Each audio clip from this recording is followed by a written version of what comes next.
Pessimists would say we're basically flat. Optimists would say, I think we're starting to trend down. So it's a personality test. Net change in total hospitalizations is undeniably on the decline. The 3-day average, which is more accurate than any one-day number, also says the same thing.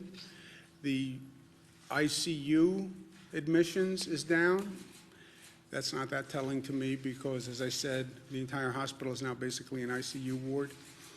But the number of intubations is down, and that is very good news because intubations 80% of the time wind up in a person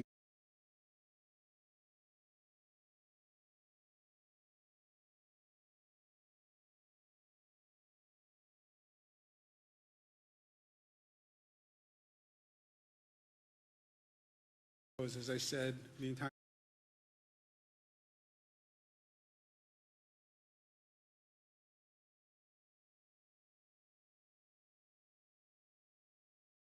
in the hospital, fewer people being intubated, but still 2,000 people walking in the door. And if you notice, it's hovered about the same rate for several weeks.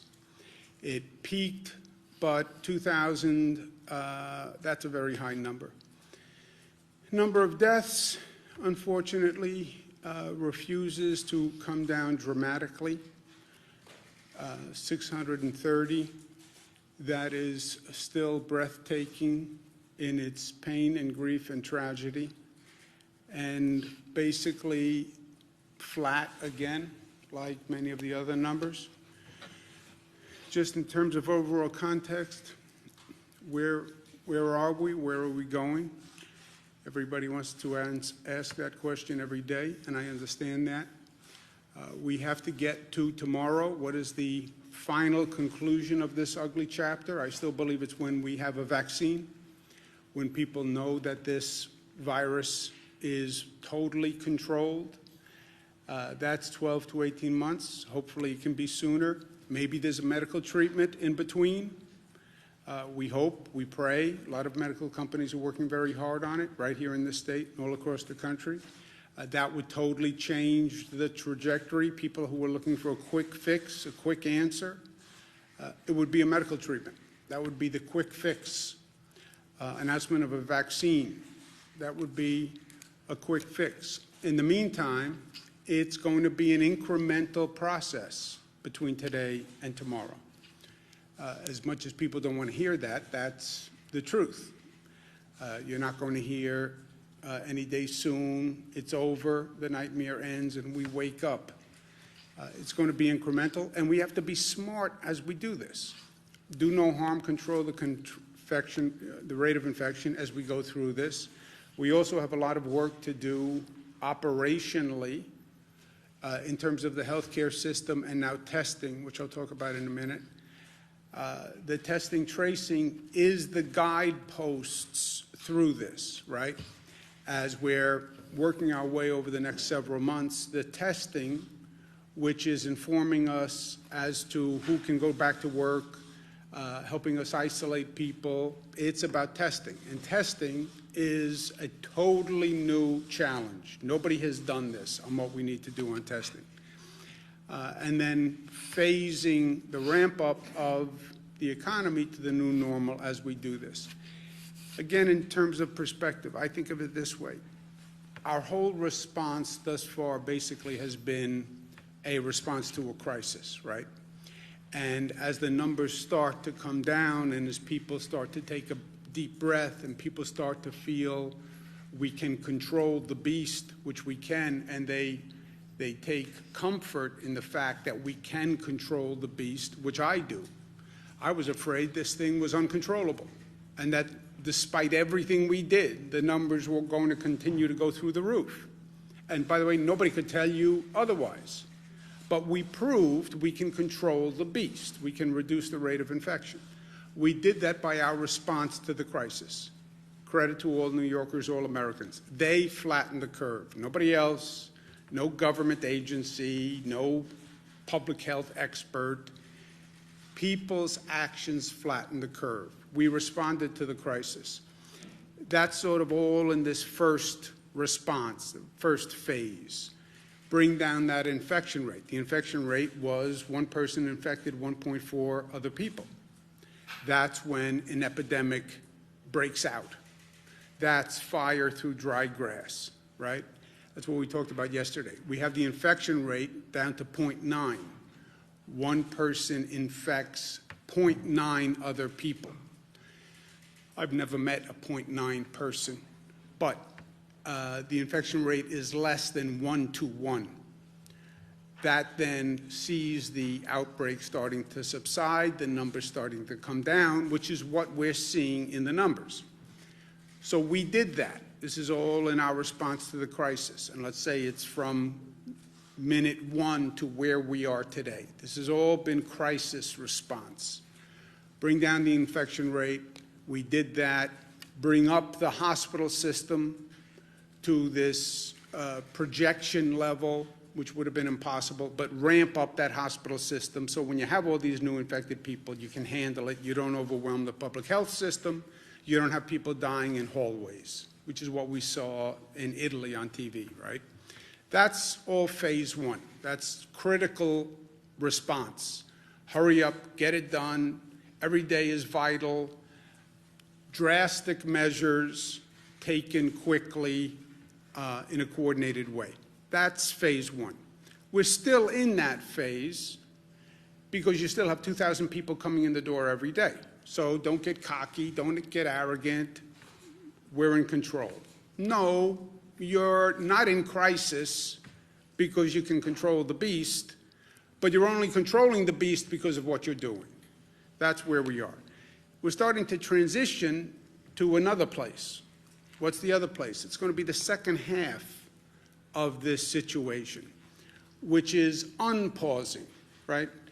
The situation we're in now is unsustainable. People can't stay in their homes for this length of time. They can't stay out of work. You can't keep the economy closed forever. You just can't. Society can't handle it, personally or economically. So now we're moving into another phase, which is this reopening phase. How do you plan the reopening? Nobody's ever done this before. And how do you plan a reopening of an economy and at the same time be cognizant of the public health crisis that you're still in, right?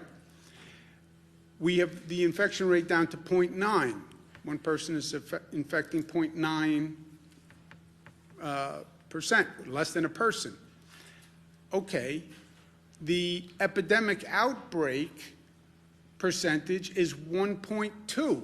One person infecting 1.2. You only have between 0.9 and 1.2 is a margin of error. We have to reopen, we have to reopen, we have to reopen. Yeah, you only have a very slim margin to operate on. You open too fast, you bring people out too fast, you'll get to 1.2 in 3 days and we'll be right back to where we started. So that's the I want to get out of my house versus public health balance that we're talking about. How do you measure this? How do you calibrate it? You have to develop a testing capacity that does not now exist. And then you test people on a higher volume than ever before. You then trace them to find other positives, and then you isolate them. In the meantime, we have to stabilize the state's finances because we have a terrible economic deficit. We're spending money every day that we've never dreamed of spending. We're asking all these hospitals to do things, all these local governments to do things. We're paying. And we're paying when we're in a position where we don't have any money, which is also an unsustainable position in life. You can't keep writing checks if you have no balance in your account. It doesn't work long term. At one point they come and they knock on the door. I don't know who knocks on the door when you're a state government, but somebody's going to come knock on the door. So that's where we are overall. The next frontier is going to be testing. We don't have a testing system that can do this volume or that can be ramped up to do this volume. We don't have a public health testing system by the way.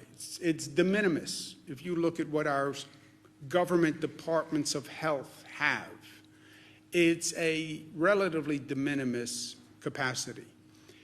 Well, what's our private sector testing capacity? That's relatively de minimis also. Think about what we're talking about. We're talking about labs that normally operate to do blood testing.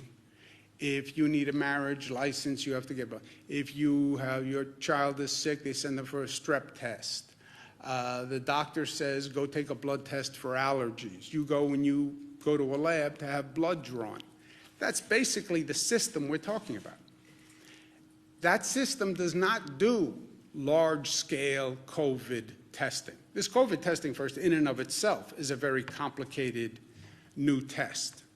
It's not as simple as drawing blood and getting it tested. This test, in and of itself, is complicated and expensive. And you don't have the network that does that. It does not exist. This is where we were with the hospitals. We came up with what we call surge and flex. What happened with the hospitals when this started, we started seeing these much higher numbers that would overwhelm our hospital system. Well, how do we ramp up the hospital system? You don't really have a public hospital system. Downstate New York, you have about 100 hospitals. You only have about 15 of those 100 are public hospitals. The rest are all private hospitals, voluntary hospitals, but they're all private hospitals.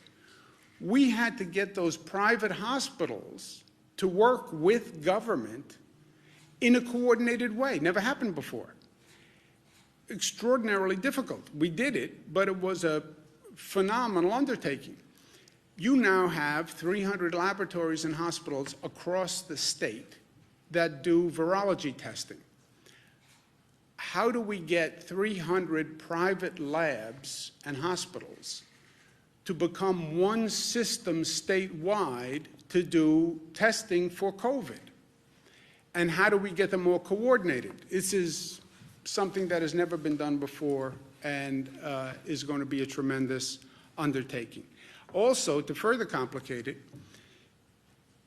what they will tell you now, because we've been having the conversations, the labs, if they can get the test, which they have to purchase from private sector companies, the tests require certain chemical reagents to operate. So you take a sample and then you mix it with other chemicals. They can't get the chemicals that they need to mix to do the test. Well, who has the chemicals? No one has the chemicals because everybody has been overrun with demand, and the chemicals come out of where?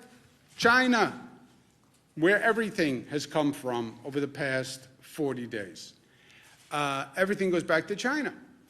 And China is now in a position where they're being asked globally for these reagent chemicals. And that is a piece of the equation that I can't figure out.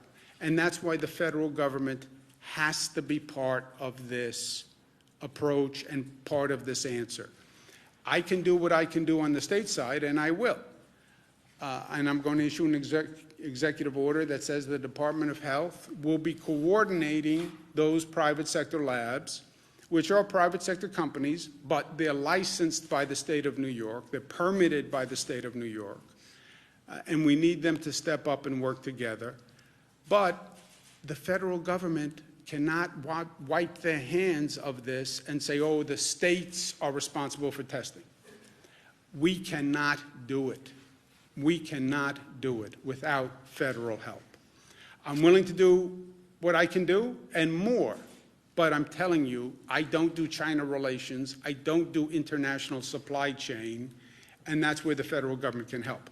Also remember, the federal government at the same time is developing testing capacity. So we wind up in this bizarre situation that we were in last time, 50 states all competing for these precious resources. In this case, it's testing, and then the federal government comes in and says to those companies, I want to buy the tests also. This is mayhem.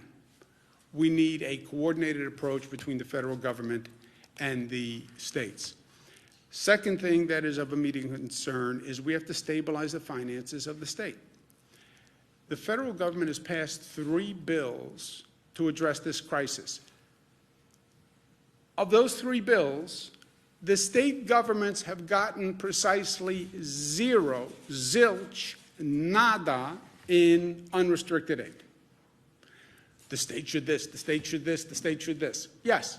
Well, what support have you given the states? None. I mean, how can that even be? How is it even plausible as a strategy? It doesn't work. We need financial resources to stabilize the states, because when you starve the state governments, I still eat, Dr. Zucker still eats, but we can't fund schools, we can't fund hospitals, we can't fund small business, we can't fund all these extraordinary efforts that we're undertaking. It makes no sense. We need to support the states because the states are the ones who are doing this. Reopening is up to the states, right? That's the federal decree. It's up to the governors. The governors will decide. The states have to decide. Everyone is in a different position, and it's up to the states, which I agree. It also happens to be the Constitution. But put that aside. I also think it's the right approach. Okay, it's up to the states. But then don't ask the states, don't give them this massive undertaking that has never been done before, and then not give them any resources to do it. That's not how this is going to work. The expression, don't pass the buck without passing the bucks. A.J. Parkinson, Mark remembers him. Don't ask the states to do this. It's up to the governors, up to the governors, up to the governors. Okay, is there any funding so I can do these things that you want us to do? No. That is passing the buck without passing the bucks. Passing the buck, which is the opposite of the buck stops here. The buck doesn't stop here. I'm passing the buck, and I'm not passing the bucks. I'm not giving the financial assistance to actually perform the responsibility. So, last point is we go from today to tomorrow. But we talk about the new normal.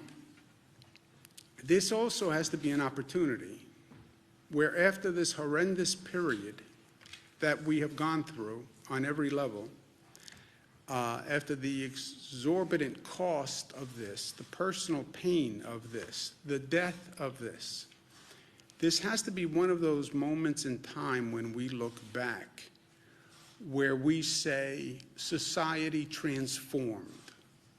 It was a learning and growth and transformational period where growth and evolution was accelerated. Yes, society took a terrible blow, but it became a moment of reflection where all sorts of new reforms and innovations happened. That's what we have to do with this period when they look back at it. So our goal is not, let's get up and turn the machine back on and keep going the way we were. No. How do you make the changes now that you've been talking about in some cases for years, by the way, but you never had the political will to do it, or it was too hard, or it was too difficult? We talk about environmental changes that we're going to make, but we never really do it. We talk about issues of income inequality, but we never really get there. You know, we talk about changes to our public transit system, but it's too hard, it's too controversial. All right, well now you have an opportunity in this window to really make changes and reforms and improve things in a way you haven't. And by the way, if you went through this, and you went through this pain and aggravation and suffering, and you didn't learn, well, then shame on us.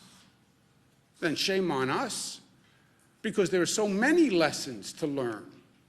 And then you come back better than you were.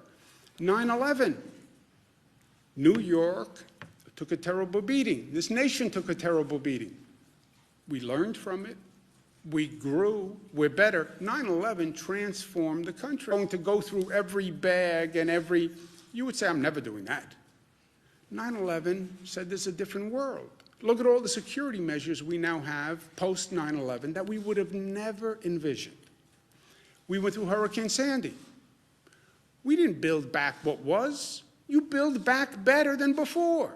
You take that moment, you learn that lesson, and you improve society. We have to do that here. And we have to do it affirmatively. It doesn't just happen. You have to say, we paused, New York pause. You paused. You reflect, you learn, you grow, and you move forward.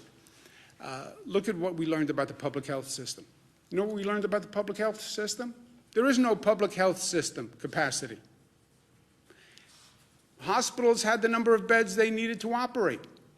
Well, what in case of an emergency? There was no emergency capacity in hospitals.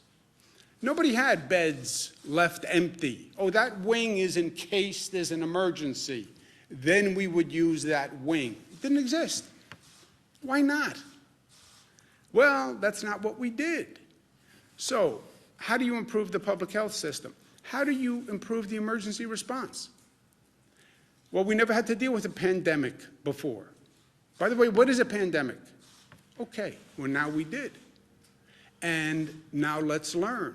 And how are we going to be ready for the next situation like this? Because there will be another. I don't know what it is. I don't know when it is. I don't know if this virus comes back in a second wave. But there will be something. And we have to be ready and better for it. And not just what you learned, but what have we been talking about doing that we should be doing that this is now an opportunity to do? We've been talking about reimagining the workforce and workplace. Does everybody actually have to drive into the office every day? Or did we learn that there are ways to telecommute and work from home where it's actually more efficient, it's actually more effective? What do we do about a transit system? And how do we make it safer? Not just the way we've been talking about, but also from a public health point of view. And how are we now smarter about public interactions? I can't tell you how many doctors now have come to me and said, you know, I said for years we shouldn't be shaking hands, that it's just a total way to transmit germs and viruses, et cetera. So how do we take this moment, since we are paused anyway, and actually come back smarter? I also believe it'll work. It's a moment of personal reflection, you know. We've been in a different circumstance. We've been in a different circumstance vis-a-vis our family. What have we learned during this heartbreak and during this crisis? I've spent a lot of time with my kids, 22, 25, twins, two 25s. My interactions with my kids had gotten so superficial over these past few years. You know, everyone's busy, busy, busy. So what do you need? Everything good? You need anything from me? When do I see you? I miss you. That was the same conversation, like over and over and over. Now I got time to sit with them and really have in-depth conversations that I hadn't had in a long time.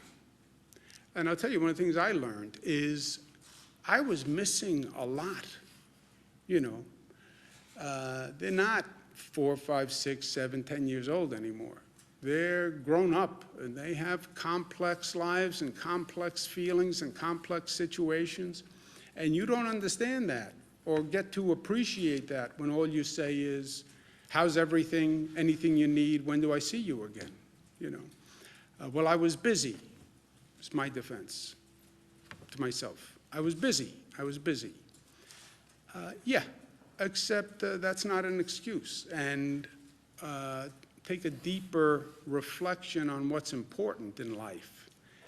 And you can't have a real quality relationship with your child or another human being unless you take the time to get below that surface and really understand the person and really take the time to talk through what's going on.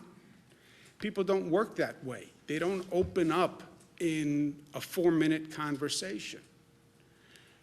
So now I wind up in a situation where I have a couple of hours to talk to one of my daughters. And there's a whole person and life and nuance that's going on that, frankly, I had been oblivious to. I'm not going to let that happen again. I haven't been able to see my mother. She's a little older, and I see a lot of people. I'm exposed to a lot of people. I don't want to go see my mother because she's in a vulnerable population, and I'm out and about a lot. So it would be careless to go see her now. But I think about all the times I have said to her, she lives in Manhattan, she said, can you come over for a cup of coffee today? How many times I've said, yes, I'll come over for a cup of coffee, and then called back and said, I can't do it today. Next time, next time, next time, next time. Why? Well, because something came up, I was busy, I didn't have the time. Wrong, wrong. That was more important than anything else. Sometimes you don't miss something until it's been taken away. And it made me rethink what was important and what I had been missing. And I'd been missing a lot because all this, we're all busy, we're all busy, we're all busy. Yeah, what does it mean at the end of the day? You know, what were you really busy with, and did it matter? So I know that I've learned a lot on a personal level. But we may be more physically distant for the foreseeable future. The key is to be more connected individually, more connected as a society, more connected as a community. And that's what we're going to do. Questions? Governor, you're asking for, you seem to be... Let's do a New York pause moment, and let's take this situation and reflect on it and find a better way. Here's my suggestion. Rather than everybody shouting, I will call on every person and ask a question, and then we'll go on so we don't have to yell at each other. Jesse? Governor, you're talking about an additional federal funding, presumably, to kind of help reopen and restart the economy. Do you have any idea what that number is? Are we talking tens of billions of dollars, hundreds of billions of dollars? What would you like to see come from Washington? Well, we know what we proposed, right? National Governors Association, which represents governors all across the country. All the governors are part of the National Governors Association, Democratic and Republican. National Governors Association chairman is Chairman Larry Hogan, Republican chairman. I'm the vice chairman. I'm a Democrat. We have publicly requested $500 billion for states. We've publicly done that. So that's the number. That's public, put out in a press release, and that's what it is. What about for New York specifically, though? We didn't get into the allocation, but the allocation should be proportionate to the need, right? This allocation, $500 billion for the states. Well, how do you allocate it among the states? Allocate it proportionate to need. You know where the COVID cases are. You can look at a map. You see the cases. You know that because you see when the president talks about reopening, different states are in different places. Yes, different states have radically different situations when it comes to the number of cases. So allocate the funding where the problem exists. You're trying to solve the COVID problem. Allocate the funding to where the COVID problem exists. In past bills, where they've done health care funding for quote-unquote COVID, you've seen the numbers. Some states got about $200,000 for every COVID case. New York got about $12,000 for every COVID case. How do you justify that? Well, because it's the Senate, they wanted to give every state money, so every senator had something to go home and do a press release about. Yeah, I know, but if the state didn't have any COVID cases, how much did you give that state of taxpayers' money just so that senator could go home and do a press release? Give me a break. You can do a press release with, you don't need billions of dollars to do press releases. Just very quickly to follow, the president said yesterday that some states would start to go into phase one almost immediately. How far away do you think New York is from something like phase one or even phase two? Well, phase one, phase two. It's what he's saying is, depending on where that state is, well, what the president's saying is it's up to the states. It's up to the governors. The governors who have states that have fewer cases can reopen faster. Yeah, that has nothing to do with the president or federal policy or anything. All he's saying is it's up to the states, and you'll see states that have less of a problem opening sooner. That is undeniable and totally logical. So it depends on that state, where it is, and it depends on the numbers. And the governors rely on numbers. And it has nothing to do with the federal government. Governor, on the hospital system, we said that when do we reopen? We are at now 0.9 on the infection rate. 1.2 is the tipping scale where the numbers start to go up again, right? So your margin of error right now is between 0.9 and 1.2. You have many states where the infection rate is de minimis. We're at 0.9. We're right up to that line of possible outbreak. So the states that will open first, by the data, will have much lower infection rates than we do. We were over the line. We were in outbreak territory, right? We've gotten that down to 0.9. But your margin of error is between 0.9 and 1.2. And what the experts will tell you is 0.9, 1.2, you're right on the line. It's not that precise a science. Governor, we've now got a hospital rate that seems to be stabilizing and ticking down. A few questions. Are you therefore stopping some of the things you've done to increase capacity, like the field hospitals on the island? And then is there any thought, particularly in upstate areas, of reopening hospitals and facilities to elective procedures? There are reports that workers are being laid off. And then finally, I know we had to reduce PPE standards. We had to waive a bunch of requirements to increase this capacity. Will any of that be now rolled back? And is there any concern that reducing these standards, particularly PPE, may have hastened infection or caused problems among healthcare workers? We know there's lots of infections there. The CDC reduced the PPE guidelines, not to do alphabet soup, but it was the CDC that had federal guidelines on the personal protective equipment. And they have different guidelines apparently when you're in a crisis than normally. They went to crisis guidelines. And that's what many of the nurses especially are complaining about. Those are guidelines. DOH actually sets the policy, I believe. I don't know. We set the policy. We use the CDC guidelines on these issues, without use of masks, PPE equipment, the gowns we continue to use. But the issue is when can a healthcare worker go back to working with a mask? And so are we thinking about changing any of this? And do you have any concern that this may have caused higher infection rates? I don't feel that it caused higher infection rates at all. Healthcare workers have worked extremely hard to protect themselves and to make sure there isn't any further spread. Marina? Also on the hospitals? We are not. First, you take all these numbers with a grain of salt, right? Caution is you could have a surge, you could have a second wave. Look at Wuhan, look at China, look at Italy. It went up, went down, went back up. Be careful. But are we at a point where we are now immediately in danger of exceeding the hospital capacity we developed? No.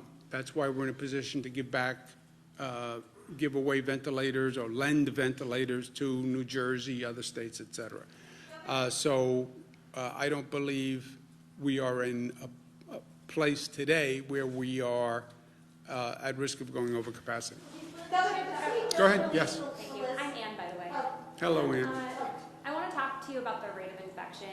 Have you calculated the rate of infection for upstate New York specifically without including downstate? We have not done those calibrations yet. This is all, the rate of infection analysis is very difficult, and there are a number of premises that they're making in the calculation. So we don't have discrete rates of infection yet, no. I mean, it would appear that we have lower rates in upstate New York, and as you know, our area has made strides in the economy in the past few years. This has been devastating. We've already seen some small businesses go under. Is it important to find out what that rate of infection is to try and get parts of upstate open that are not seeing those numbers? Look, it's important to get the economy open wherever you can, as soon as you can, whenever you can. People had a nice break, and they were in their homes. I think everybody is well past, I had a nice break. I want to get back to work. I have to get out of the house. I love my family, but I have to now get out of the house, and I need a paycheck, and I need it yesterday. So everyone is in that same position. At the same time, people will say, I don't want to go out and get sick and die, right? So that's, death is bad. And even though staying at the home and not getting a paycheck is bad, it's not as bad as death, right? That's the yin and the yang here. So as soon as we can, and lower infection rate places, lower death rate places are in a better position than places with a higher death rate, higher infection rate. So yes, calibrating those differences is important, and balancing the economic need and the personal need with the public health need and death, that calibration is everything. When do you think you'll start to make that separation is what I'm asking? I think you'll see it clearer. You know, we're right on the line now across the board.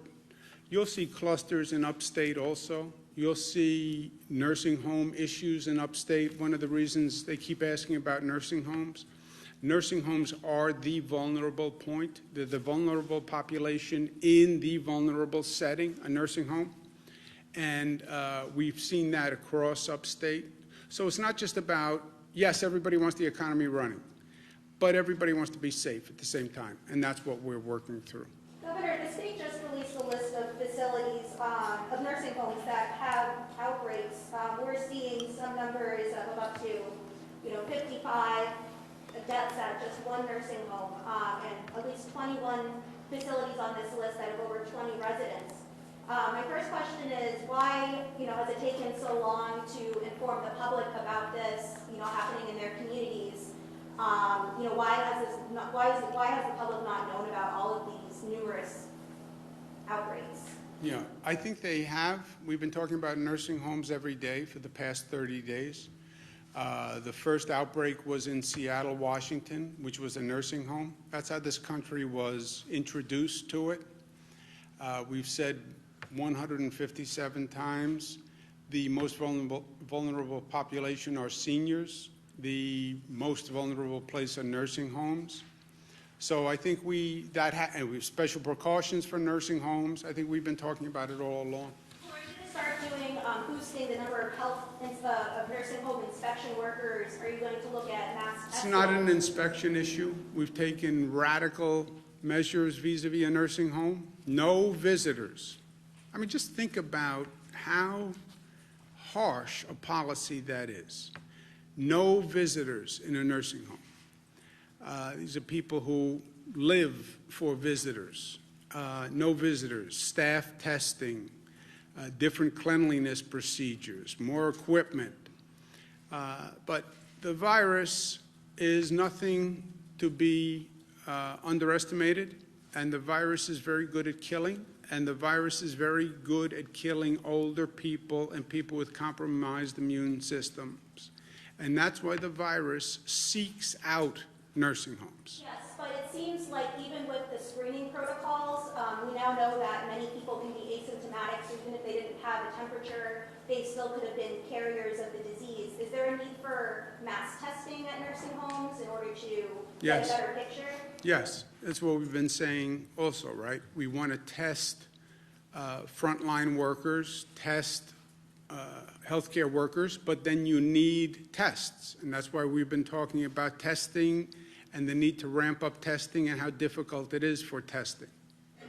The point is, there's clearly a problem here. Excuse me a second, Jimmy. Someone's asking a question. More transfers of, there's at least one nursing home we know of where the residents have been transferred to another facility. Not the negative residents have been transferred. Is that something the state recommends or is doing anywhere else?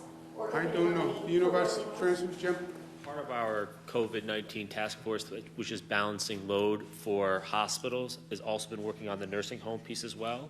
So there have been cases where some of the residents of one nursing home have transferred either to a hospital or to another program. That's something we balance across the system, particularly in downstate New York, where this has been more prevalent in a number of cases. Look, the ideal would be if you had an on-the-spot test. Person, before they walk into a nursing home, you do a saliva test, positive, negative, get the results in 15 minutes, and if they test positive, they don't walk into the nursing home. Test all the staff, test everybody who walks into that building, test all the residents. That's the ideal.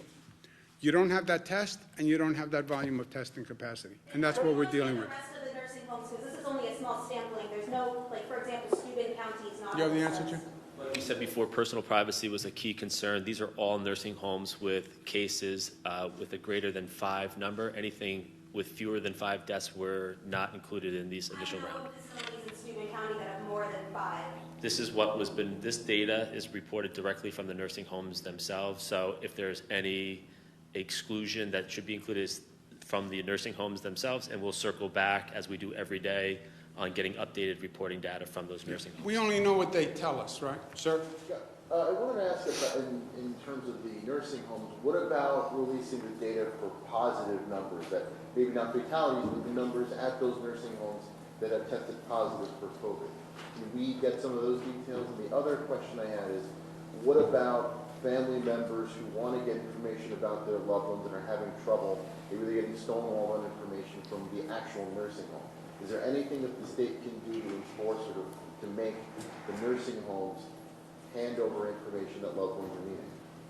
Yeah, a nursing home, you're saying people call the nursing home for information on someone in the nursing home and the nursing home won't give them information on their loved one? Yeah, so at least in one case. Yeah, I don't know that that's even So legal. DOH had put out guidance saying that nursing homes should inform family members when there are positives, either in the nursing home in general or specifically their family member. What we found through the critical reporting that's been going on through this process is that's being ignored. So we're doing an executive order that says that they are mandated to do it, and there will be penalties if they don't. The penalty rate. Civil penalties. Governor? Mark? Thank you, Governor. The update on drive-ins, whether that could be an essential business. Mr. Mahika is in charge of reviewing drive-ins. ESDC is still reviewing that. So we didn't get an actual request. Last time you asked a question, there had not been a formal request into ESD. There is now a formal request in there. They're still evaluating it right now. So this was a few days ago or last week, so we're still reviewing it. Okay, one other question is that New York, the last I checked, New York State is the 9th largest economy in the world. And trade offices were established in key cities to develop important relationships around the world, to attract business to New York State. And I know China, you've had, I guess, Beijing or some other city. Is that helping you in terms of getting, because, you know, it's been maybe 2 decades that we've had these trade offices? Yeah, no, it's a good question. We do have people who represent the state in China for a trade point of view. We've been using them to help us try to figure out the supply chain issue, which is just, you want to talk about lessons learned. We need masks, they're made in China. We need gowns, they're made in China. We need face shields, they're made in China. We need ventilators, they're made in China. Okay, we're past that phase. Now we're on this new phase. We need testing agents. They're made in China. It's just, how? And these are all like national security issues when you're in this situation. But we do have people who work for the state in China who help us with trade relations. They were helpful here, but in truth, this is so much beyond that level. You have the federal government going to China to buy supplies. You have Illinois, California, New York, Italy, South Korea, everybody going to China. And it was well beyond the capacity of our reps. That's what we're saying. Farmers right now are really struggling across the state. They are looking to the federal government for assistance, but there's also state lawmakers that have introduced a couple bills that on the state level things can happen. Have you thought about doing things like the 60-hour work week, for example, for farm employees, or any other changes to help farmers on the state level? We're looking at all of that. Again, many of those bills require state funding, and we don't have it. To the extent a bill doesn't require funding but can be a part of the reopening plan, we're looking at all of that. I'm open to all of that. So many upstate county executives are looking for the state to reopen the golf courses, and also Mayor Bill de Blasio saying that beaches and pools should be shut for the rest of the season. Do you think this is too soon to say? Yeah, look, I talked to a number of upstate officials, and yeah, everyone has their own ideas. I get it, and I respect it, and we have 700 school districts. We have 699 opinions on when to open schools and close schools, and the school district officials feel that their opinion matters most, and I understand that. We have upstate county executives who want to open beaches, want to open parks, et cetera.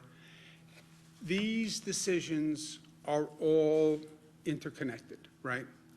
And this is the conversation I have with them. You know, you open your schools as one district, well, then what does it do to the next door district? And if we don't coordinate this, it's going to make a situation worse for everyone. Same thing with beaches. You open your beaches, but I don't open my beaches. My people are all going to go to your beach, right? We're two counties, let's say. And what you do with your beaches affects me. And one of us does something and the other one doesn't, now we have a problem. And it can be beaches, it can be parks, it can be hiking trails, it can be schools, it can be any of these things. So the first place we started here was in an emergency, a governor issues executive orders that say we have to coordinate as a state. In an emergency, more so than ever before. That's the concept of an emergency declaration. Why does the president get more power in an emergency declaration? Because it's an emergency. So we have an emergency. So what you want to do with your park, normally, yeah, it's up to you. But in an emergency, what you do with your park can affect what everybody else does with their park. Because you have all sorts of people dying to get out of the house. I found out your parks are open. You can have people coming from across the state to your park. Now, maybe you want that, or maybe you don't want that. But I get a lot of calls from people in the Adirondacks.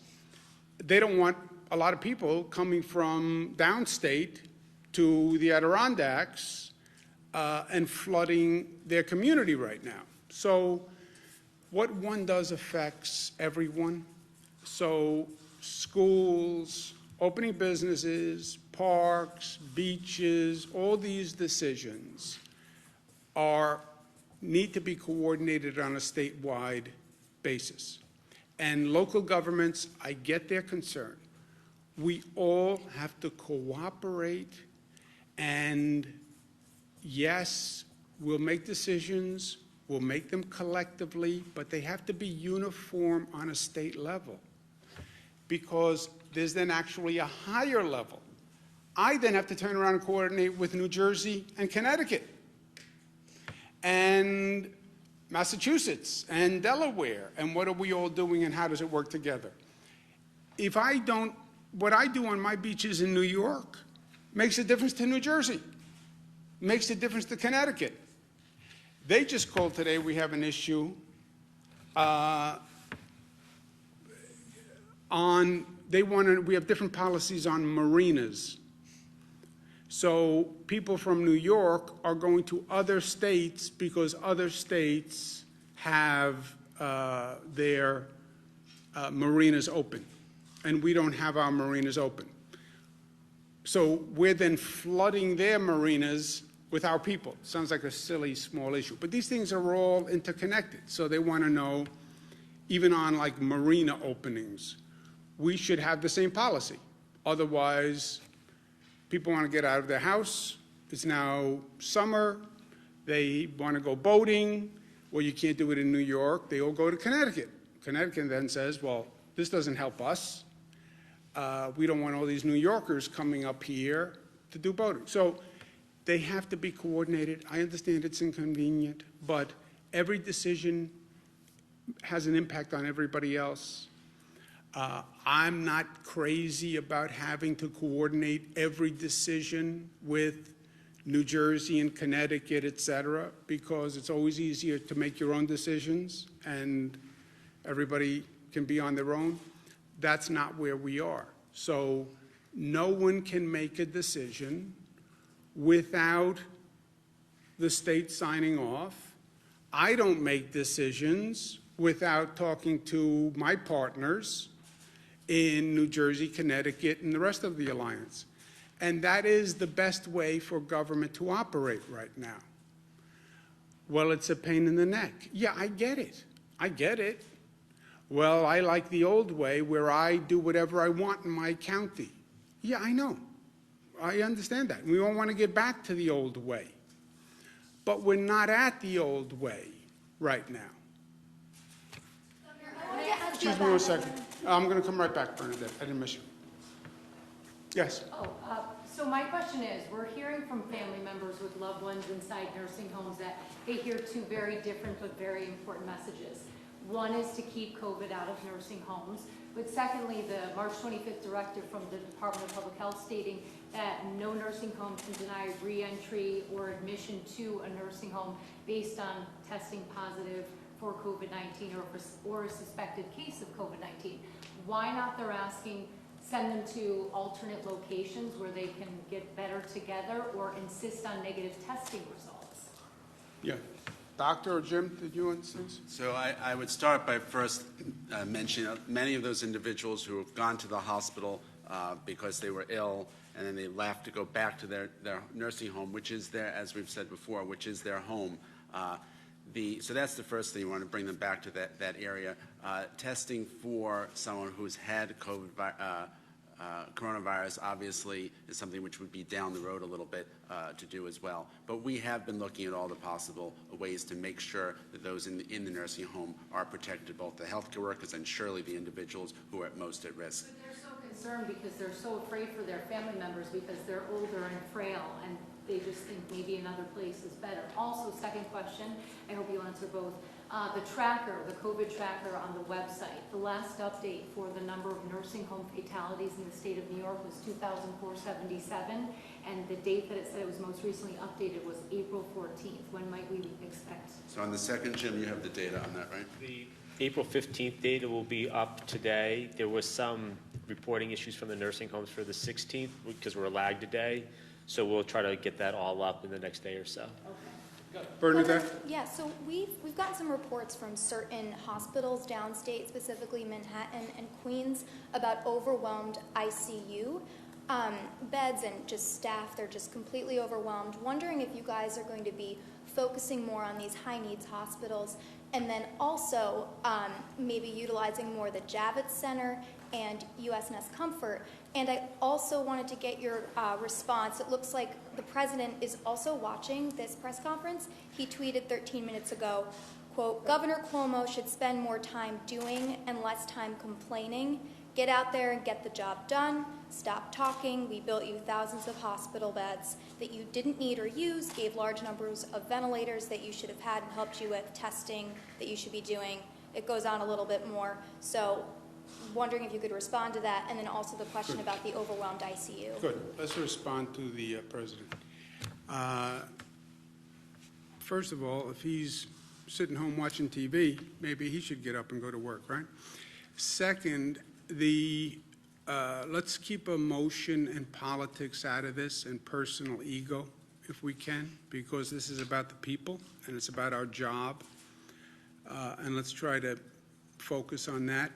I have said repeatedly that when we were fighting for the additional capacity for our hospital system, that the President moved very quickly, and I applauded him for it, and he brought the Army Corps of Engineers, and he brought them up to build the Javits Center capacity, 2,500 beds.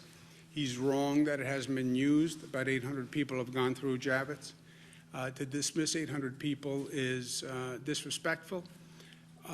But we didn't use 2,500 beds because we didn't reach the capacity. When he says, well, we built it, we didn't need it, it sounds like suggestion is, well, it was a request by the state that wasn't valid. If he didn't really believe 2,500 beds was necessary, I don't believe the federal government would have helped build 2,500 beds. And the number came from a projection from him. See, he should read the reports he issues. The White House Coronavirus Task Force had enormous, projected in the millions of people.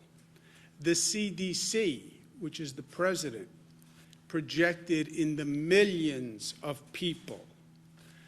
So the projections were high. They were the president's projections. So for him to say to anyone, well, you relied on projections and the projections were wrong, they're your projections, Mr. President. So were we foolish for relying on your projections, Mr. President? CDC, Coronavirus White House Task Force, that's you, White House, that's you. We relied on your projections. Okay, shouldn't have relied on your projections. Actually, I think the President has a better argument, which is, yes, we built 2,500 beds because the projections said it could get that bad, and because we worked together, we flattened the curve and we didn't hit the projection, which is actually what happened. But don't suggest that anyone made a mistake relying on your projections or on Cornell, Columbia, McKinsey, et cetera. Second, I have said a number of times, I don't know, what am I supposed to do, send a bouquet of flowers? They were very helpful on Javits. They were very helpful on sending the U.S. Navy ship Comfort. They were very helpful in intervening with China and getting PPE equipment out of China. They were very helpful in helping us find ventilators. I said thank you, thank you, thank you, thank you. Now, going forward, we're still in the midst of it. The President doesn't want to help on testing. He said 11 times. I said the one issue we need help with is testing. He said 11 times, I don't want to get involved in testing. It's too complicated. It's too hard. I know it's too complicated and it's too hard. That's why we need you to help. I can't do an international supply chain. He wants to say, well, I did enough. Yeah, none of us have done enough. We haven't, because it's not over. So yes, thank you for the Javits. Thank you for the U.S. Navy ship Comfort. But it's not over. We have a lot more to do.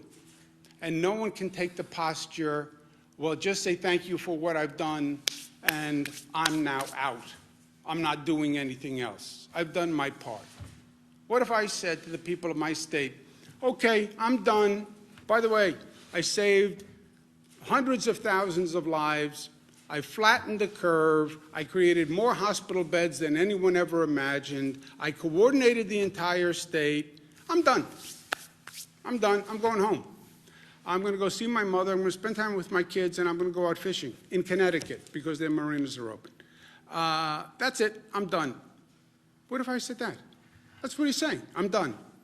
I don't want to help on testing. Testing is too hard. And then the only thing he's doing, let's be honest, well, it's up to the states to do reopen. By the way, it was always up to the states. What are you going to grant me what the Constitution gave me before you were born? It's called the 10th Amendment. I didn't need the President of the United States to tell me that I'm governor. And I didn't need the President of the United States to tell me the powers of a state. People did that. Alexander Hamilton, Thomas Jefferson, James Madison, they are the ones who gave me the power. And I don't need the President of the United States to read the Constitution for me. Maybe he should have read the Constitution before he said he had the power to open the states, where he did a very graceful 180, and many people allowed him to do the graceful 180. But, so he now says it's up to the governors, which he said repeatedly now, yesterday, version of yesterday. And now it's up to the governors to reopen. Okay, I'm going to reopen. I get it. And you don't want to help on testing, which is a national problem and replicates the same chaos that you created with medical supplies because FEMA wasn't ready. By the way, I needed a stockpile. Where was your stockpile? 10,000 ventilators for the nation? That was your stockpile? Where your projections, the federal projections said they would need double the hospital capacity of this nation. Think about that. The CDC says double the hospital capacity of the nation. The minimum projection was 2.4 million hospital beds. You know how many hospital beds we have in this nation? 900,000. His projection says 2.4 million hospital beds. The whole hospital system is only 900, and his stockpile has 10,000 ventilators.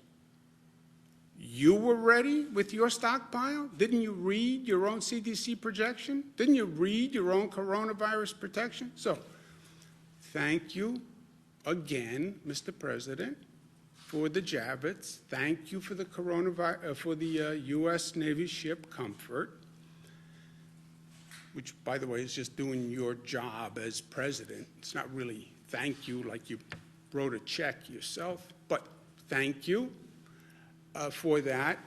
We're not out of the woods. We have to go forward. We need help on testing, and we need funding. It's up to the governors. It's up to the states. Well, then provide the funding. No, they only want to pass a bill that funds their small business fund, called PPE, their small business program. We need to fund the small business program. But you're going to say, after just saying this monumental task is up to the individual governors and the individual states, I'm providing no help, no assistance, no financial money. I understand that small businesses need the funding. By the way, I know that airlines need a bailout, but not the states. Why don't you show as much consideration to states as you did to your big businesses and to your airlines? Right? Did you guys speak yesterday or this morning after he No. announced the May 1st? No, you haven't talked at all?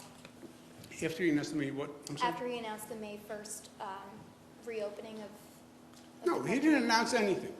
He said it's up to the states. That's what he said.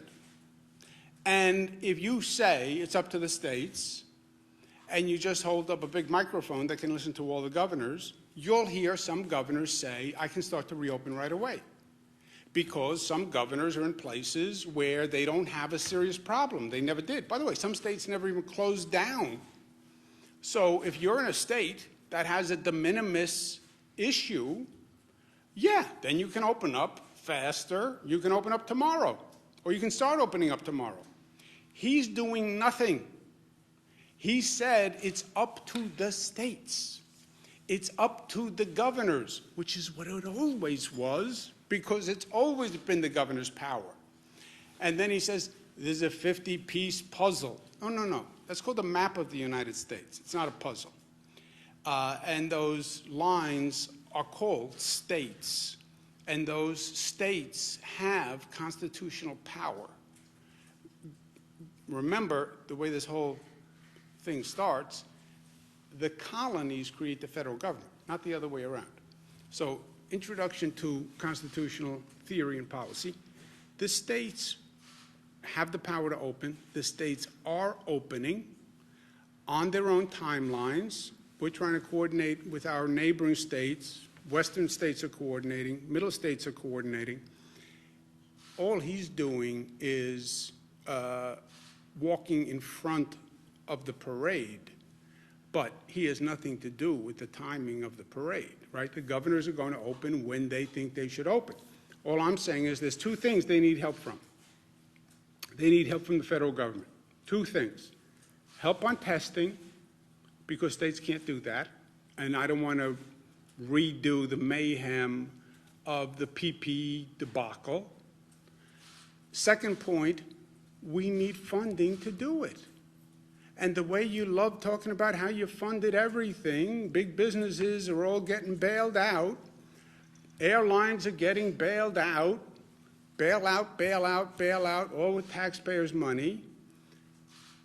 State governments, which are the only ones who are doing this whole reopening, they're going to need funding, right? And will show gratitude. How many times do you want me to say thank you? But I'm saying thank you for doing your job. This was your role as president, okay? So that's the honest statement of fact. Without politics, I'm not running for anything. I have no agenda but delivering for the people of this state, and without ego. You want me to say thank you? Thank you for doing your job in helping build Javits and sending the U.S. Navy ship Comfort. Thank you for participating in a modicum of federal responsibility in a national crisis, which you know is a national crisis because he declared a federal emergency. So thank you for having the federal government participate in a federal emergency. And thank you for help building Javits, 2,500 beds, pursuant to your projection. Your projection. And if you don't agree with your projection, fire the head of the CDC, fire the White House Coronavirus Task Force people, because they did the projections. In case he forgot or didn't read his CDC report, just to be precise, March 13th, so we're well into it, CDC says 160 to 214 million Americans infected. That's over half the population. CDC.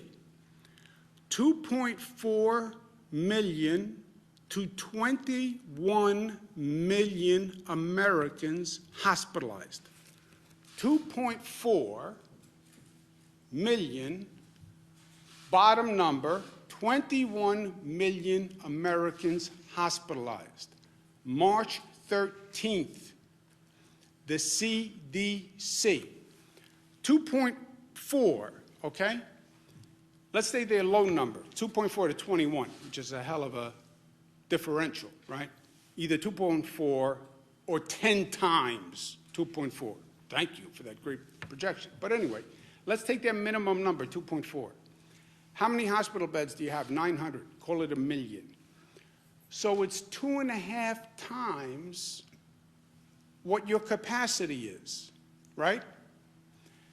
We're the state of New York. We have a 50,000 bed capacity. By their projections, what do we need? 150,000 beds.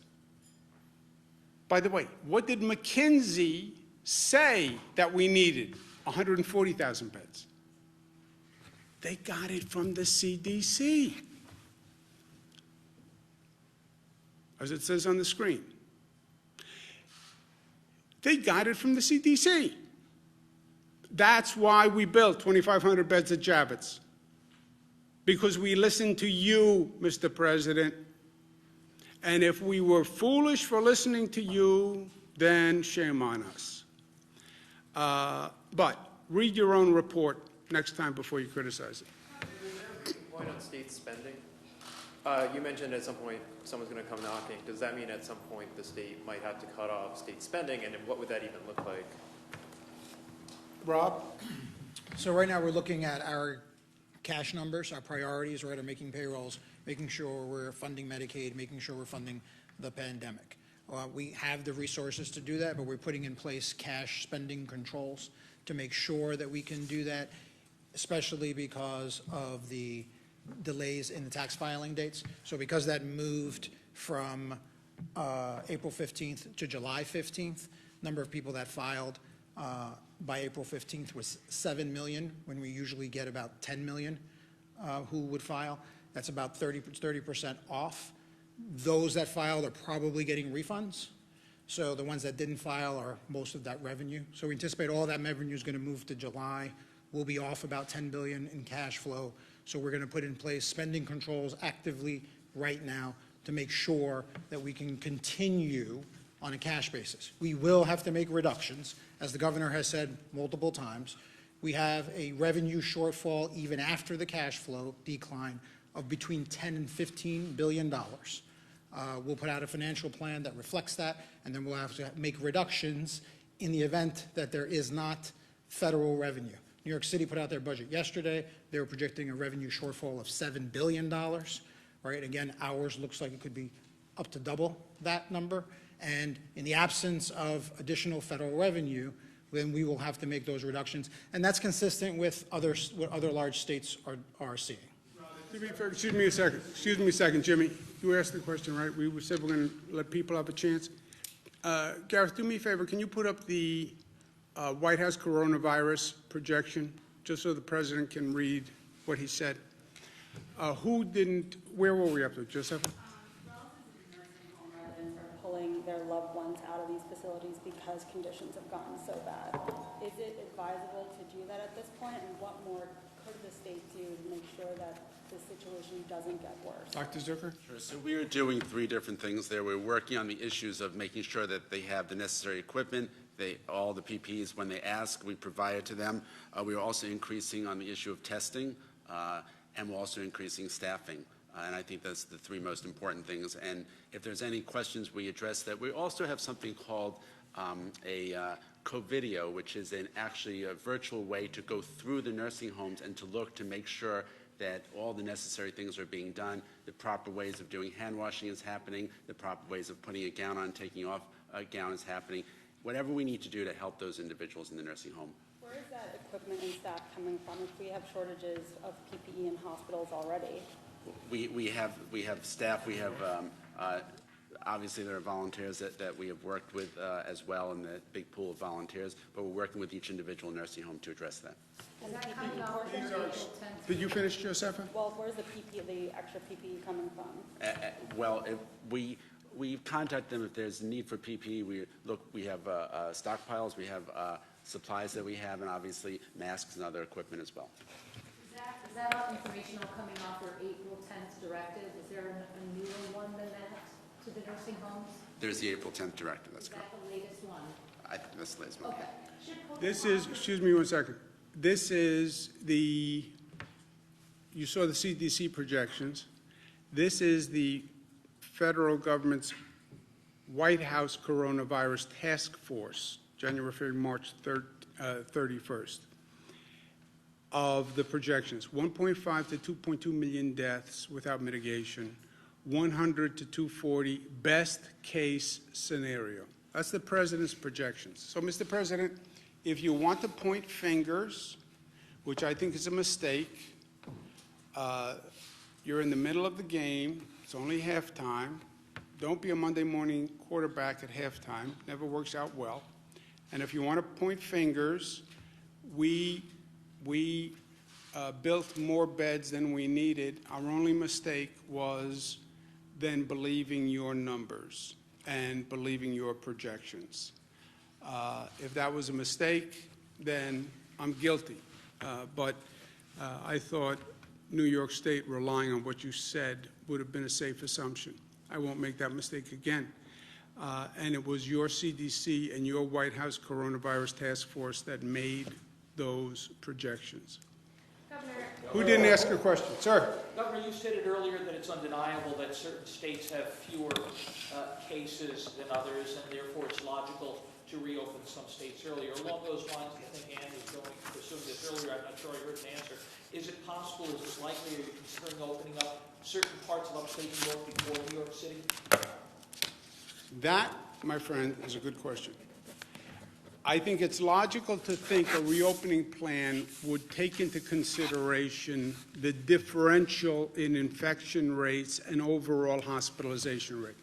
It is a metaphor for the nation, right? Certain states now have a much different problem than other states. If you have less of a problem, you can reopen faster. That's essentially true. And if you're in one state and parts of the state are in a different situation than other parts of the state, why can't those parts of the state open sooner? I think they can. How much sooner, when, how do you do it, how do you phase it in, how do you do it in a way that doesn't complicate or compete with the other parts of the state that aren't doing it? Now you start to get granular and it starts to get tricky, and that's what we have to work through. But the overall premise, I agree. And then you watch that infection rate. And you do have parts of the state that are in a fundamentally different situation than downstate. Now, even those counties that are in a different situation, because remember, a county, if you're looking for a region to open, because a county sometimes is hard, but if you're looking for a region, you don't really have regions in the state that have been immune, because nobody's immune. So you'll see pockets in almost every region. You know, you talk about Western New York or Central New York and Mohawk Valley, you'll see pockets in every region. You can find a county that is in a different situation. But what we have to think through is, even if you if you did that, if you said, okay, that county starts to open up, what happens to all that pent-up demand from the rest of the state of people who are dying to get out of their house? And would you create inadvertently a problem for that place where you'd see all sorts of people descending there because that's now opened, right? The first barber shop to open, you know, there's going to be a line going out the door. The first hair salon to open, right? The first, we were literally on the phone with my colleagues, marina to open, you know, it's going to. So that has to be thought through and that has to be coordinated. And we are on the cusp. We have to start to deal with these issues, but we're just coming out of, we're still in the midst of a public health crisis. And just because the numbers are flattening, you know, let's not take our eye off the ball. Can you put up the Navarro memo just for kicks, just to make sure? CDC, Coronavirus Task Force, and Mr. Peter Navarro's memo to the president, which the president said he never read. Peter Navarro says 100 million Americans could be infected. As many as 1 to 2 million souls could be lost. So whose projections were wrong? Head of the CDC, Peter Navarro, and head of the White House Corona Task Force. Fire them all. That's what I say. Fire them. You know the show with what the president did? You're fired. If he wants to fire someone for projections, retake his TV career, those are the three documented. Fire the CDC? How would So that if he work? wants to blame someone for the projections, blame the CDC, Peter Navarro, and whoever's on the coronavirus task force, because it's their projections. Can you explain a little bit about why? Peter Navarro you can fire. Can you explain a little bit why this got under your skin today? You obviously are not pleased with what the president said. No, it's what he said. But why this particular criticism? You guys have traded barbs in the past. Yeah, well, this is an important moment. He's saying he doesn't want to provide funding to the states, and he doesn't want to help on testing. And I can tell you the states can't do it otherwise. And if this testing doesn't work, that's a serious problem. I don't care about his politics, but if we don't have federal help on testing, that's a real problem. And I'm not going to go through the chaos that was created last time on PPE, where people who were genuine heroes couldn't get PPE because there was a lack of coordination and because everything was made in China. We're looking at that situation with testing again. I can tell you that. I know enough to know that. Who didn't ask a question? You have the last one. What types of businesses do you see being able to open their doors first when we do start to reopen? Restaurants, would it be hair salons, maybe limiting the capacity? What specific types of businesses? Yeah, we're not there yet. That's what we have to work through. Where, what, and when. Where, what, and when. Thank you, guys. I'm going to work.